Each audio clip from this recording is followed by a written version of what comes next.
Kondisi di tengah kota ya, di Pon Kiban.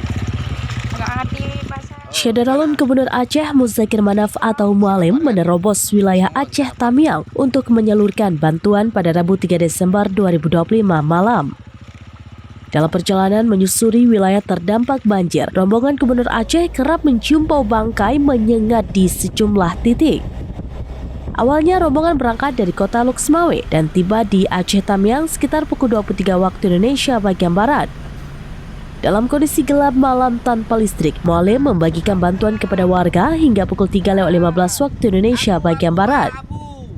Di Aceh Tamiang, semua lampu padam, jalan masih dipenuhi sisa lumpur, dan puluhan kendaraan yang rusak akibat banjir tampak tergeletak di bahu jalan. Di beberapa titik, bau bangkai tercium, namun bau menyengat itu belum diketahui apakah bangkai manusia atau hewan. Saat tiba di Kampung Dalam, Kecamatan Karangbaru, Mualim menyaksikan isi kampungnya hancur, rumah-rumah rusak, dan hanya tersisa fondasi. Mualim mengaku sangat sedih dan pilu melihat kondisi ini. Ia berharap rakyat Aceh tabah menghadapi cobaan banjir dan longsor ini. Di sana, Mualim turut menyalurkan bantuan 30 ton sembako yang disumbangkan warga Medan, Sumatera Utara. Pakai bantuan berisi air minum, beras, mie instan, biskuit, telur, dan sejumlah obat-obatan. Saat kembali ke arah Kota Langsa, Mualim juga menyebar bantuan kepada para pengungsi yang membuka posko di pinggir jalan Banda Aceh, Medan. Ia menyebut masih kewalahan terkait air bersih dan tabung LPG. Dalam beberapa hari ke depan akan menyusul dan dibenahi lokasi-lokasi yang terdampak. Dalam kunjungan itu, salah seorang warga bernama Ishak alias Kureng berkisah kepada Mualim, warga desa Menangkini, Karangbaru, Aceh Tamiang itu, menceritakan bagaimana banjir besar tersebut datang menghantam pemukiman mereka. Menurut Ishak, banjir mulai naik pada hari Rabu. Pada malam Kamis sudah 2 meter lebih dan pada hari Kamis bertambah lagi sampai malam Jumat sekitar 3,5 meter. Saat situasi darurat itu, Ishak mengungsi ke kantor KPA bersama sekitar 50 warga lainnya. Banyak warga dari desa sekitar yang juga ikut menyelamatkan diri ke lokasi tersebut. Ia mengaku air banjir sangat kencang, rumah hancur.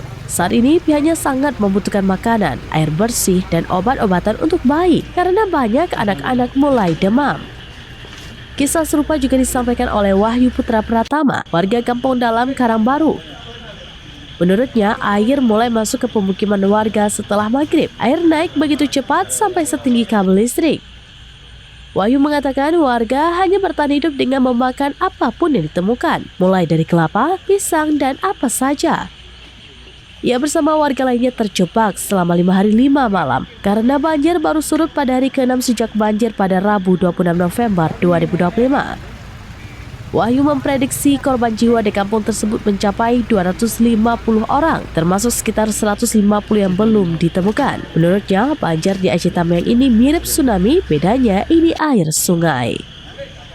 Dari Banda Aceh, Rianza Alfandi, serampinews.com.